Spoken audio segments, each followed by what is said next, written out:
Welcome to English Medium. Let's learn and grow together. Subscribe for more fun lessons. Hello my dear students, welcome back to the class. और आज हम करेंगे बेटा हमारा last chapter नहीं है, it's a poem. ठीक है, स्नैपशॉट्स की लास्ट पोम है ये this is going to be our last chapter chapter poem means the last thing we are going to do in snapshots, the tale of melon city by Vikram Seth. इसको word by word हम already कर चुके हैं बेटा। विक्रम सेठ जो है एक Indian writer हैं, हु राइट्स इन इंग्लिश। और उनके कुछ नॉवेल्स बड़े फेमस है, 3 ही नॉवेल्स लिखे हैं उन्होंने एक्चुअली, और तीनों ही बड़े फेमस हैं। ठीक है,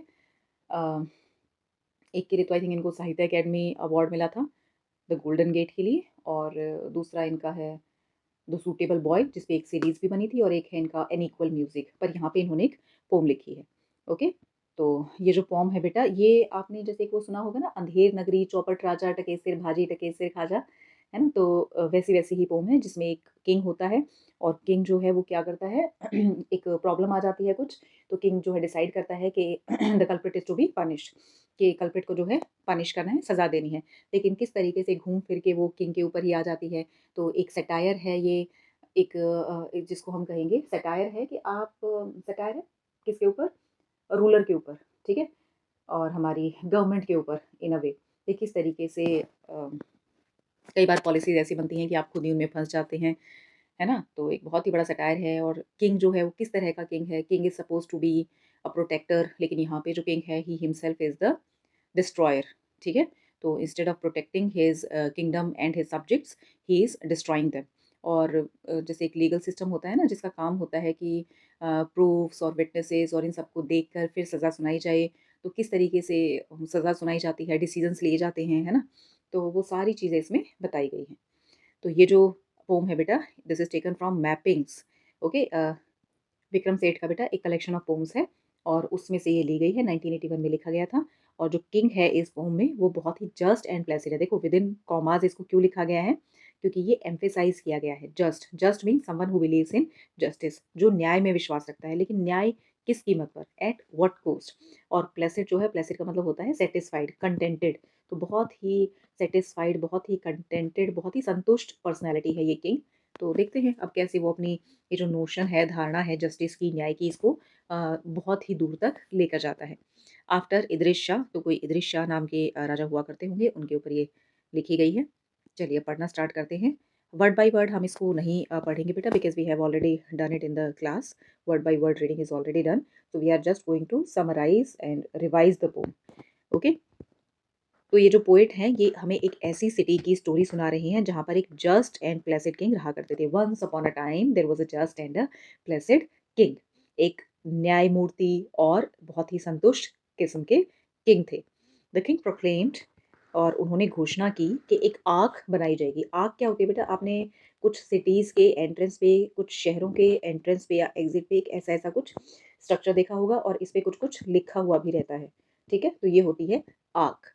तो ये जो आर्क है ये उन्होंने बनवाई, और ये आर्क एक ऐसे रास्ते पे बनाई जाएगी जो रास्ता एक थॉरोफेयर है, मीन्स लोग जो हैं फ्रिक्वेंटली इस रास्ते से गुजरते हैं। और क्यों, ताकि जो वो हैं स्पेक्टेटर्स हैं, वो इस आर्क को देख पाएँ, और साथ साथ किंग जो हैं वो क्या कर पाएँ, अपने स्पेक्टेटर्स को भी वहाँ से एड्रेस कर पाएँ, उनको कोई जो भी जब भी उनको बात करनी हो अपनी ऑडियंस से, तो वो वहाँ पर बात कर पाएँ। तो सारे वर्कमैन जो है गए, स्टार्ट किया उन्होंने अपना काम, और उन्होंने उस आग को बना दिया। अब उन्होंने ऐसा क्यों किया, क्योंकि राजा का आदेश है ना, किंग ने ऑर्डर किया है कि भाई आग बनाई जाए, तो आग बनाई जाएगी। तो किंग जो है ही रोड डाउन द थॉरोफेयर, तो किंग गया, उसी राइड की सेकंड फॉर्म है ना रोड, तो पास्ट टेंस में हम बता रहे हैं। तो किंग उसी थॉरोफेयर से गया, और वहाँ पे जाके उसने अपने स्पेक्टेटर्स को एड्रेस करना शुरू किया। लेकिन उससे पहले क्या हुआ, देखिए एक चीज़ आप क्या देख सकते हैं कि किंग जो है he is without his crown.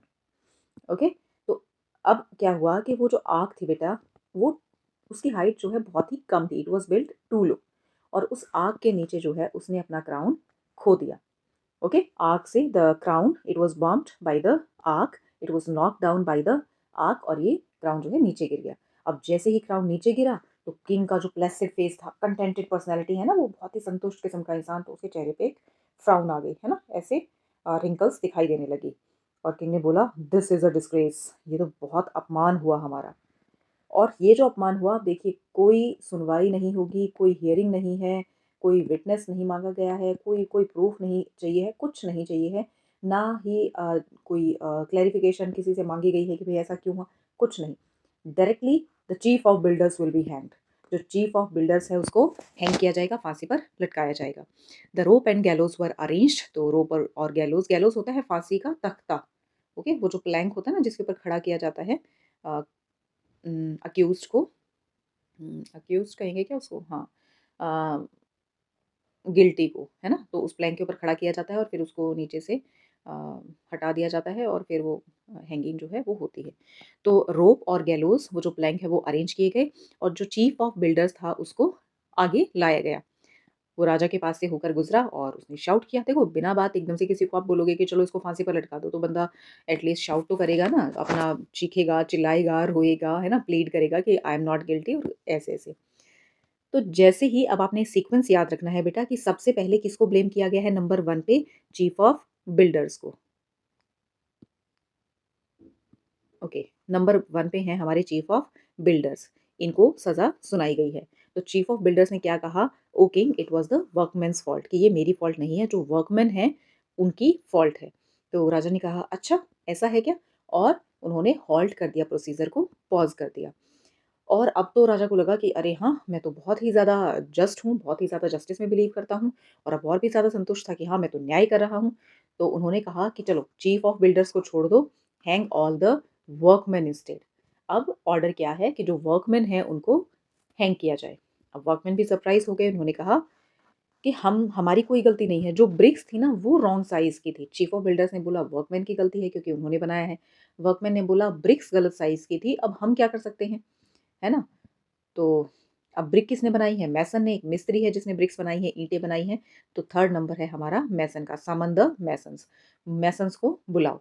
Masons आए, वहाँ पे बेचारे काँपते हुए खड़े रहे और उन्होंने अपनी गलती को किस पर डाल दिया? It was the architect. भई हमने थोड़ी किया, हमने ईंटें बनाई हैं, लेकिन उनको डिज़ाइन किसने किया? आर्किटेक्ट ने। तो आर्किटेक्ट की गलती है, ठीक है? आर्किटेक्ट को बुला लिया गया, समन मीन्स टू कॉल, बुलाना। ऑफ़िशियली जब आप किसी को बुलाते हैं तो यू समन समवन। ठीक है, architect his majesty is the king here, है ना? किंग को कहते हैं ना हिज मैजेस्टी। तो उन्होंने बोला कि I do ordained, ordained means order, कि मैं ऑर्डर करता हूँ कि आपको हैंग किया जाएगा, you shall be hanged. Architect ने क्या कहा, अरे किंग आप तो एक छोटी-सी बात भूल गए हैं। छोटी-सी बात? कौन-सी बात? अरे आप, यू देखिए, यू जो है इटैलिक्स में है। क्यों? क्योंकि you made certain amendments to the plans when I showed them to you. जब मैंने अपने डिज़ाइन्स आपको दिखाए तो आपने ही तो अप्रूव किया था कि हाँ, बिल्कुल ठीक है। अब किंग ने जैसे ही ये सुना, ही सॉ रेड मीन्स वो रेड फ्लैग कहते हैं ना आप, तो वो रेड फ्लैग उनको दिखा कि अरे ये तो खतरा हो गया। और he nearly lost his head means लगभग पागल हो गया, गुस्से से आग बबूला हो गया। लेकिन वो एक जस्ट किंग है, जस्टिस में बिलीव करते हैं और प्लेसिड हैं, बहुत ही ज़्यादा संतुष्ट भी हैं कि हाँ, मेरा जो राज्य है उसमें मैं बहुत अच्छा रूल कर रहा हूँ। तो उसने बोला कि अच्छा ये तो एक ट्रिकी थिंग है। देखो अब तक जब एक से दूसरे पर ब्लेम पास किए जा रहे थे, तब तक कोई ट्रिकी थिंग नहीं थी। लेकिन जैसे ही किंग के ऊपर आया तो अब तो ये ट्रिकी थिंग हो गई। अब कैसे करेंगे?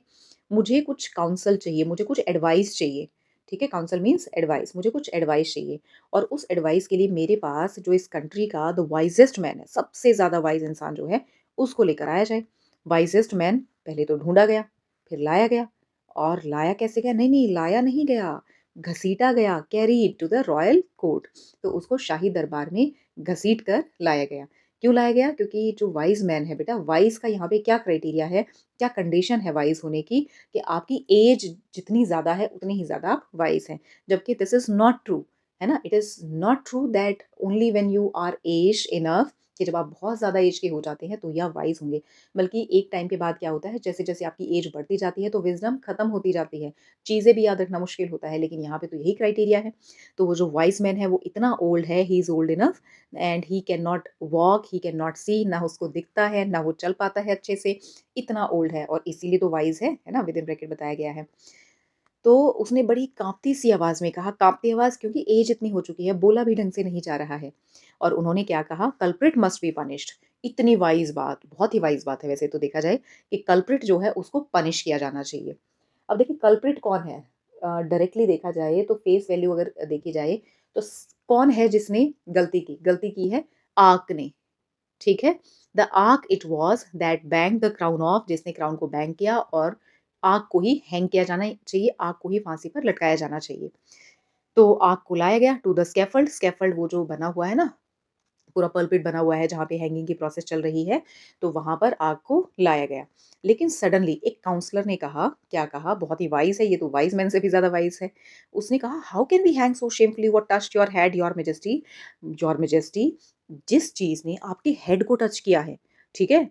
उसको हम इतना शेमफुली कैसे हैंग कर सकते हैं? मतलब कोई ऐसी चीज़ जिसने राजा के क्राउन को टच कर लिया, तो एक वो होता है ना टच स्टोन, तो उससे जिस भी चीज़ को हम टच करवाते हैं तो वो गोल्ड बन जाता है। तो उसी तरीके से राजा का जो क्राउन है वो तो एक अल्टीमेट आपका टच स्टोन है, उसको जिसने टच कर लिया वो तो अपने आप ही प्योर हो गया। तो आप उस आग को कैसे इतना मतलब इतना गलत काम आप उसके साथ कर सकते हैं कि अब तो वो इतनी प्योर हो गई, अब आप उसको कैसे हैंग कर देंगे? किंग जो है वो एंटरटेन हो गया, बहुत ही अच्छा लगा उसको। अरे अच्छा! हाँ, ये तो बहुत सच है। मेरे क्राउन को जिसने छू लिया वो तो अपने आप में ही शाही हो गया है, तो उसको कैसे हम हैंग कर सकते हैं? लेकिन अब तक क्राउड जो है बेटा वो रेस्टलेस हो चुकी थी, बेचैन हो चुकी थी और वो तेज़-तेज़ बोल रही थी। ओके, मटरिंग मटरिंग होता है कि कुछ-कुछ बातें करना, कन्फ्यूज़ से नॉइसेज़ होते हैं, आपस में लोग बात करते हैं, but that is not much comprehensible, ज़्यादा कुछ समझ नहीं आता है। तो अब उन्होंने बहुत तेज़-तेज़ वो बड़बड़ाना शुरू कर दिया था। राजा ने उनके मूड को देखा, परसीव किया, ठीक है? और काँप गया। देखिए, जब जो हमारी जनता है ना? वो गाना है ना, ये पब्लिक है, ये सब जानती है। तो ये जो पब्लिक है ना, जब वो किसी के अगेंस्ट हो जाती है और पब्लिक का कोई नाम नहीं होता है, वो सिर्फ़ एक भीड़ होती है। लेकिन जब वो किसी के भी अगेंस्ट हो जाती है, तो फिर उसका सर्वाइव कर पाना बहुत मुश्किल है। तो राजा ने देखा कि जो जनता है, उसका तो मूड ज़्यादा ठीक नहीं है और वो काँपने लगा, मतलब उसको डर लगा। तो जो भी वहाँ पे इकट्ठे थे, उसने उनसे कहा, "चलिए, ये जो अच्छे-अच्छे पॉइंट्स होते हैं ना, जैसे कि गिल्ट, कि अगर किसी बेकसूर को आपने हैंग कर दिया, तो आपको गिल्ट फ़ील होगा। इन चीज़ों को छोड़ देते हैं। Postpone considering these फाइनर points like guilt. Guilt-wilt को छोड़ देते हैं, वो नहीं सोचना हमने। The nation wants a hanging. Nation को जो है एक हैंगिंग चाहिए।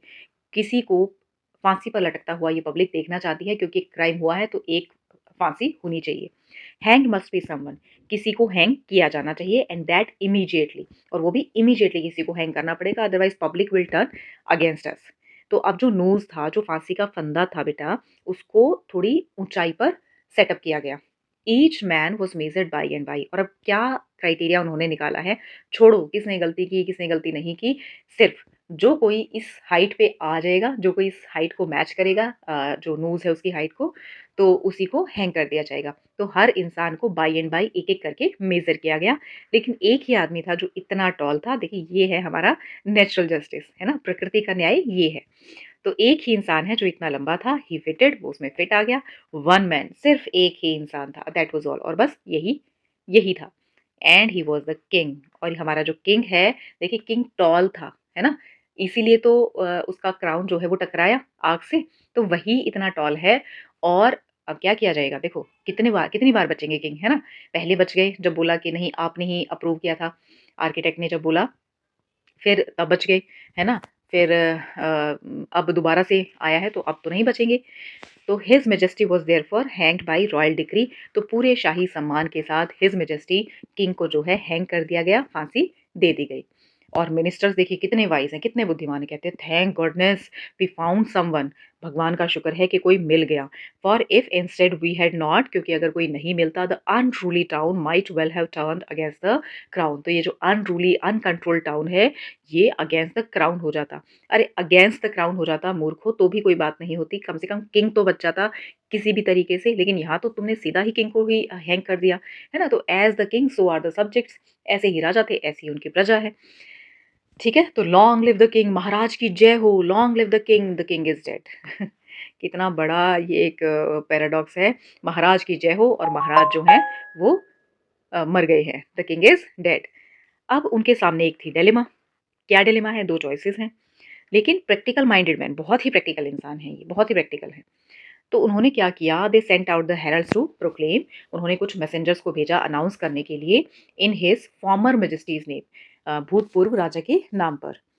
अब नेक्स्ट किंग जो चूज करना है बेटा, नेक्स्ट किंग कैसे चूज किया जाएगा?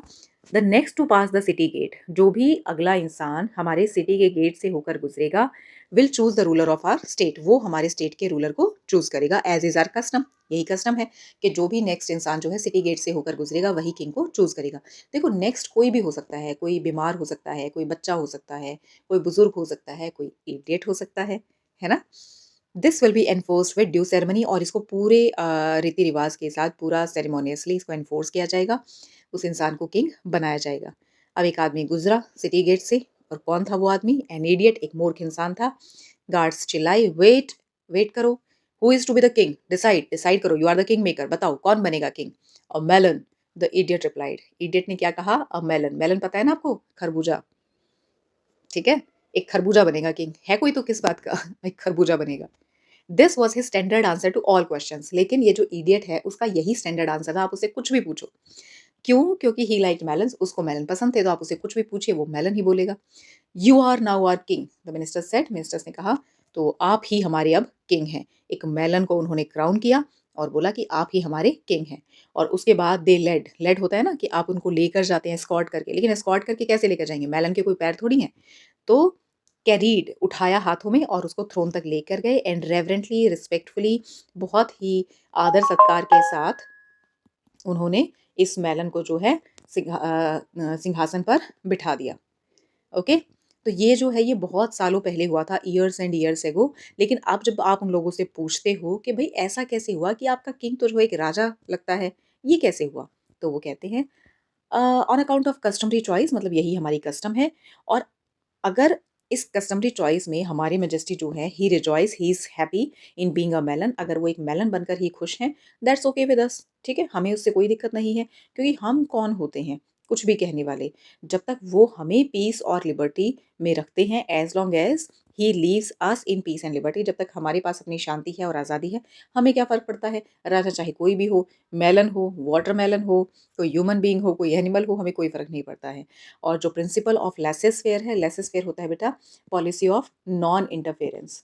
Non interference means the government does not interfere, does not interfere in are dealings, ठीक है, हम कुछ भी काम करें गवर्नमेंट उसमें इंटरफेयर नहीं करती है। तो वो जो प्रिंसिपल ऑफ लेसेस फेयर है, seem to be well established here, वो यहाँ पे बहुत अच्छे से एस्टेब्लिश हमें दिखता है कि आप कुछ करिए गवर्नमेंट कुछ नहीं कहेगी, गवर्नमेंट कुछ करे आप कुछ नहीं कहेंगे, गवर्नमेंट तो यहाँ वैसे भी कुछ नहीं कर सकती, मेलन क्या करेगा, है ना। तो दिस इज योर स्टोरी बेटा, story of the poem, the tale of melon city, and I hope you liked it. I hope you could revise it very well. And whatever the doubts are there, beta, keep putting them in the comment box. Keep revising your syllabus beta. From my side your syllabus is complete, but yes, कुछ bonus चीज़ें हैं regarding your grammar and regarding your exam, है ना। Overall जैसे पूरा ही मैं आपको कुछ प्रीवियस ईयर क्वेश्चन पेपर्स भी मैं आपको शो करना चाहती हूँ, और साथ साथ ग्रामर में मेरे पास कुछ है नटशेल में जो मैं आपको 5-7 मिनट की क्लास में रिवाइज करवा दूंगी रिगार्डिंग योर टेंसेस, है ना। कुछ एक दो चीज़ें हैं तो वो क्लासेस अभी मैं करूँगी। उसके अलावा सिलेबस जो है बेटा हमारा दैट्स कंप्लीट टुडे। सारी मैंने आपको समरीज करवा दी हैं, हॉर्नबिल की, स्नैपशॉट्स की, और पूरा आपका reading section, writing section, literature section हो गया है। Important short answer questions, long answer questions, prose, extract, poetry, सब कुछ हमारा हो चुका है। Now it's up to you, आप कैसे धीरे धीरे इसको पूरा रिवाइज करते हैं थॉरोली। एंड दैट्स ऑल बेटा, all the best, keep doing your best.